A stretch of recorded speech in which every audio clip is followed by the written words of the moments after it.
এসেছি সায়ন। এই চ্যানেলে আপনাদের সবাইকে স্বাগত জানাই। এই চ্যানেলে আরও একটি নতুন ভিডিওতে চলে আসলাম আমি আপনাদের সাথে।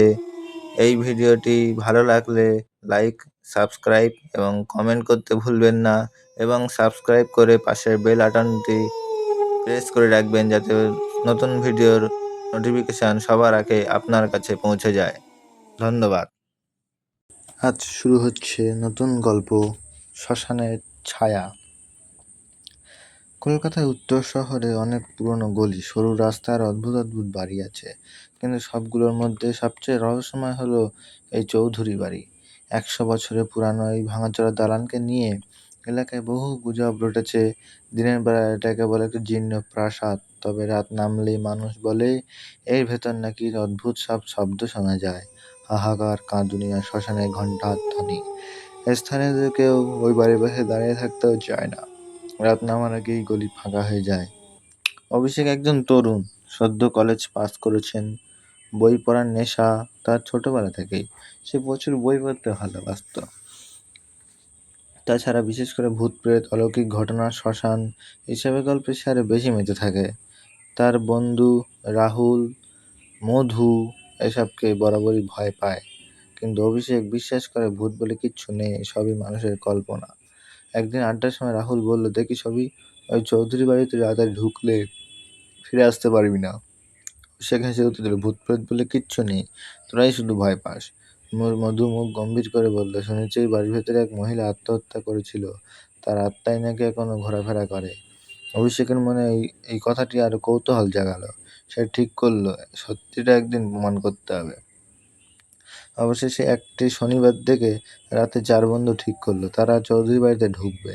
শর্ত হলো রাত 12টার পরে সবাই একসাথে থাকবে, কেউ যেন আলাদা না হয়।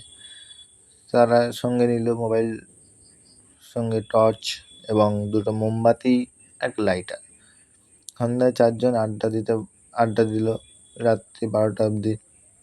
তারপর রাত 12টার সময় কিন্তু সেই আড্ডার সময় কারোরই মুখে কোনো হাসি ছিল না, সবারই মুখের মধ্যে একটা ধুকপুকানি ছিল। সায়ন বলল, বন্ধুরা, যদি সত্যি কিছু থাকে তাহলে কি হবে? অভিষেক হেসে উত্তর দিল, তাহলে ছবি তুলে ভাইরাল করবা, যাতে রাতারাতি বিখ্যাত হয়ে যাবা। কথায় সাহস দেখালেও সবার মনে একটা ভয় ছিল। রাত 12টার সময় 4 জন পৌঁছে গেল সেই বাড়ির ফটকের সামনে। ফটকটা মরচে ধরা লোহা, হালকা ঠেলাতেই কচ কচ শব্দ করে খুলে গেল। ভেতরে ঢুকতেই অদ্ভুত একটা গন্ধ নাকে এলো, আর্দ্র মাটি বা পচা কাঠের। দালানটা 3 তলা, কিন্তু ছাদের অনেক অংশই ভেঙে গেছে। দেওয়ালে লতা পাতা গুল্ম গজিয়ে আছে।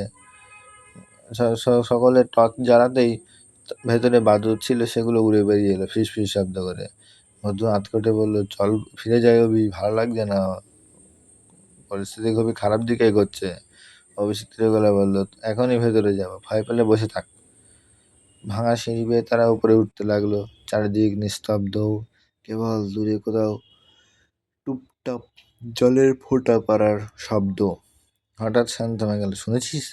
কেউ যেন কাঁদছে। সবাই চুপ করে কান পাতল। সত্যি উপরে থেকে একটা মহিলার চাপা কান্না শোনা যাচ্ছে। রাহুল কাঁপা গলায় বলল, এটা মানুষের কান্না না অন্য কিছু? অভিষেক সাহস করে বলল, চল দেখি। সিঁড়ির শেষ ধারে পৌঁছে টর্চে আলো ফেলতে সবাই জমে গেল। দেওয়ালের কোণে একটি মহিলা বসে আছে, সাদা শাড়ি, এলোমেলো চুল, মুখটা নিচু করে সে কেঁদে যাচ্ছে। মোমবাতির আলোয় দেখা গেল মাটিতে রক্তের মতো লাল দাগ।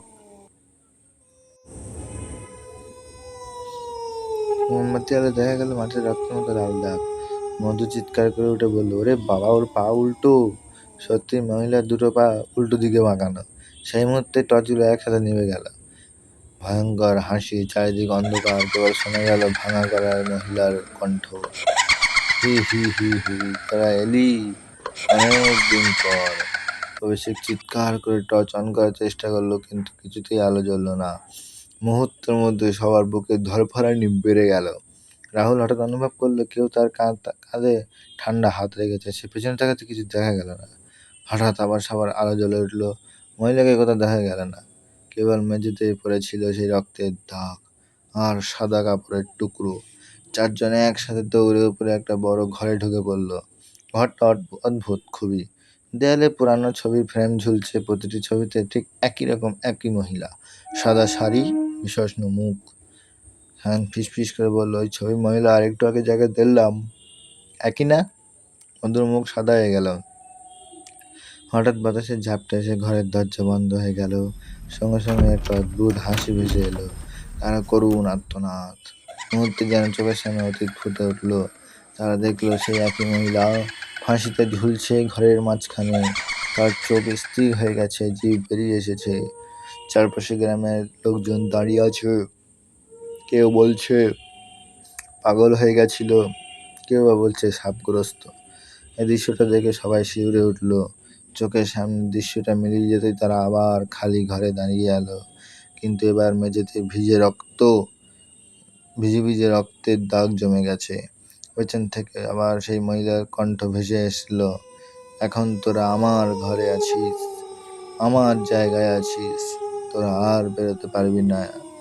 চারজনে একসাথে ঘুরে তাকাতেই দেখলো সাদা শাড়ি পরা মহিলা তাদের সামনে দাঁড়িয়ে। তার চোখ দুটো রক্ত লাল, ঠোঁটে তার একটা অদ্ভুত মায়াবী হাসি। ঘরের দরজা যেন ইট পাথরের মতো শক্ত হয়ে গেছে, কোনোভাবেই খোলা যাচ্ছে না। চারজনে একসাথে চিৎকার করে উঠল, বাঁচাও! কিন্তু তাদের চিৎকার বাইরের দুনিয়া অবধি পৌঁছালো না। তাদের চিৎকার সেই ঘরের মধ্যেই বন্দি হয়ে থাকলো। চলবে, পরের দিন আসবে পার্ট 2। পার্ট 2তে রহস্য আরও গভীরে চলে যাবে। এটাই ছিল